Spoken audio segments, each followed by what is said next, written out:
College படிச்சுட்டு இருக்க அந்த பையனுக்கு ஃபைனல் இயர்னால ஒரு ப்ராஜெக்ட் பண்ணணும்.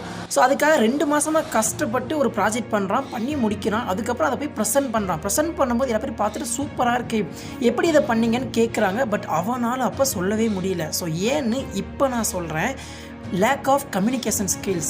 நம்ம எல்லா டைமும் ப்ராஜெக்ட் பண்ணுறதுக்கு நமக்கு நல்லாவே தெரியும், ஆனால் அதை எக்ஸ்பிளைன் எப்படி பண்ணணும்னு நமக்கு தெரியவே தெரியாது. ஸோ அது one of the main reason. And அதே மாதிரி ஃபியர் அண்ட் நர்வஸ்னஸ். ஸோ இதுவுமே ஒரு பிக்கஸ்ட் ரீசன். திடீர்னு அவ்வளோ பேருக்கு முன்னாடி எக்ஸ்பிளைன் பண்ணுப்பான்னு சொல்லும் போது அவன் வாயிலேருந்து வார்த்தையே வராமல் ஃபம்பிளாகி நிற்கிறான். தென் ஃபைனலாக story telling. So story telling தெரிஞ்சுன்னா அந்த ஸ்டெப் பை ஸ்டெப் அழகாக எப்படி பண்ணோன்னு அதை ஃபுல்லாக சொல்லி முடிச்சிருவான். ஸோ எப்படி இதை ஓவர் கம் பண்ணணும்னு இப்போ நான் சொல்கிறேன்.